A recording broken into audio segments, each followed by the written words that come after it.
Hello, listeners, and welcome to Dr. Mecurio's Mythical Marvels and Traveling Menagerie. So, as you have probably noticed, it's been a while since our last episode. Mostly because with everything I do outside of the podcast, I got way behind in my writing duties. And since it's a labor of love more than a labor of cash, some things had to come first.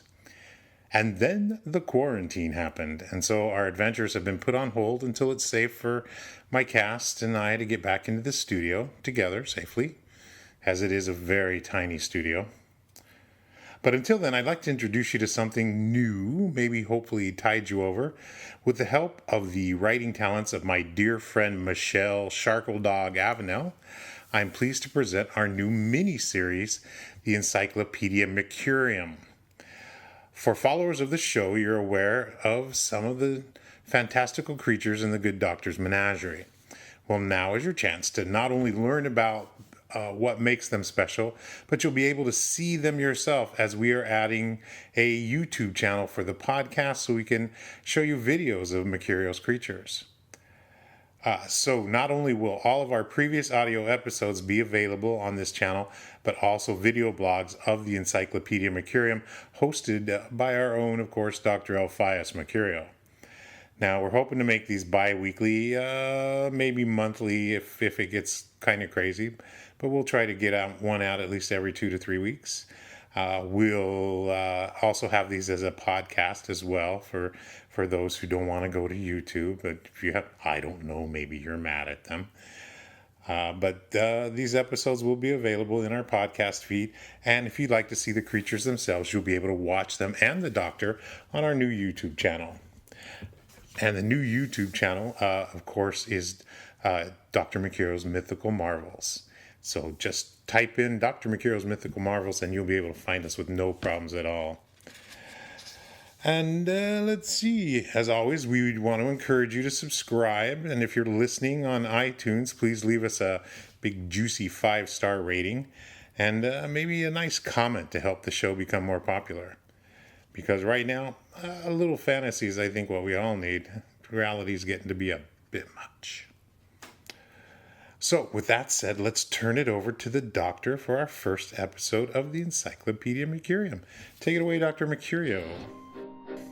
Have you ever wondered the best way to display a dragon, banshee, or nabonifla? Well, then you, my friend, are in luck. You are quite fortunate, as you are about to be given access to the greatest volumes of knowledge in all the known dimensions, written by one of the most amazing minds of our age, of course, me. Mesdames and messieurs, meine Damen und Herren, ladies and gentlemen, Dr. Mecurio's Mythical Marvels and Traveling Menagerie presents the Encyclopedia Mecurium. Welcome, my friends, to our first edition of the Encyclopedia Mecurium. What's that you say?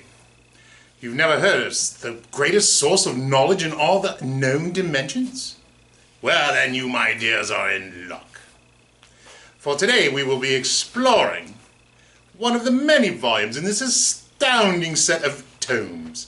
At this point, you're probably saying to yourself, how did my dear friend Dr. Mecurio come to be in possession of such a fine well? The answer to that is simple. I wrote them myself. No need to thank me, no, my friends, as I was happy to do it. So, without further ado, because too much ado causes residual buildup,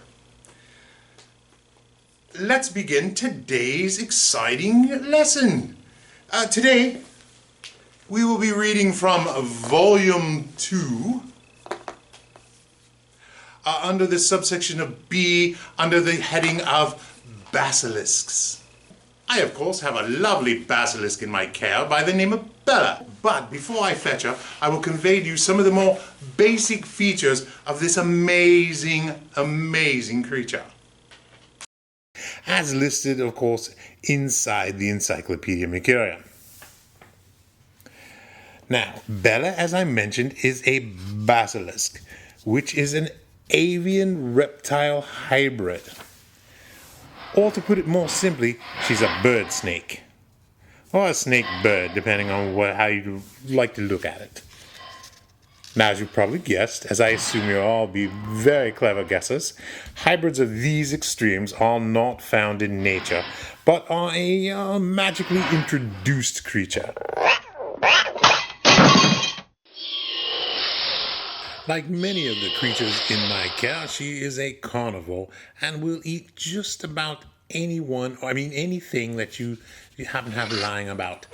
And for some strange reason, she seems to enjoy chicken quite a bit, which is curious in itself as she is, of course, a bird snake.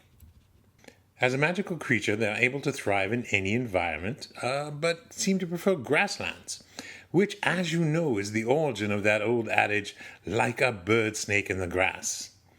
If you haven't heard that old adage, then you might want to consider associating with more old people. As you can see, she's a very young basilisk chick. She's a mere baby at 20 years of age. Bella is just under a meter in length, but will reach 80 to 100 feet when fully grown. Youngsters, such as herself, are still covered in this insulated, fluffy down like feathers. She also retains her juvenile talents, or her baby feet, as we like to call them, which will drop off with her adult molt, say around the age of 50. Now, adult basilisks at this point, once the baby feet drop off, do resemble giant snakes, but with some bird-like features, including a hooked beak and a distinctive display comb or crest upon the head. Now, as I said, basilisks are all magically created hybrids, meaning that the first of their kind were created by an alchemist from two existing creatures. Historical records show that basilisks were created for skirmishes by a kingdom which, lacking any dragons of their own, contracted with the alchemist dimension to recreate them using more easily obtained animals. It was discovered, after much trial and error, of course, that if a magically induced spherical rooster, which is, of course, a rooster with the ability to lay an egg, don't ask us how, it's magically trying not to second guess these things, which, as I understand, is a very difficult and messy process there. Said egg was then incubated under a venomous snake, usually a cobra or some type of viper. The result, of course, would be, much like my dear Bella, a plumed serpent with bird-like features. If the process, of course, is reversed and a snake's egg is hatched under a rooster, a cockatrice will hatch instead, which is a fearsome bird with serpentine features. Now, basilisks and cockatrices are, related brothers and sisters under the plume, so to speak, and they are both equally dangerous and are scientifically considered reciprocal hybrids of each other. Now, Bella and her kin may not blow fire as many true dragons do, but they are nonetheless equipped for destruction. Looking directly into the eyes of a basilisk has a mesmerizing effect. Prolonged eye contact will, of course, lead to paralysis. A hungry basilisk can then simply slither up to and eat their petrified victim. If eye contact, of course, cannot be sustained, the basilisk can instead incapacitate their victim with its foul breath. It is quite foul, very nasty, not recommended at all.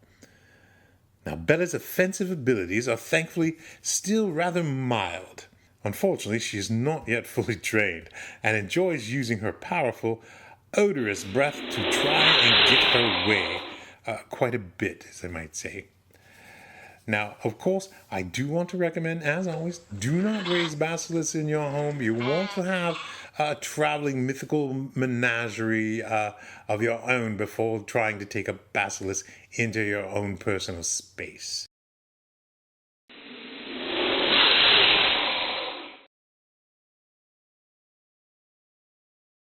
Dr. Mecurio's Mythical Marvels and Traveling Menagerie is a production of GeppettoDreams.art. Go to GeppettoDreams.art to see how we make imaginations come to life. Also see pictures of the dragons and learn more about what we do. The Encyclopedia Mecurium was written by Michelle Sharkledog Avenell and Ricky Vincent. produced by Ricky Vincent, directed by Ricky Vincent. And for any questions, feel free to reach us at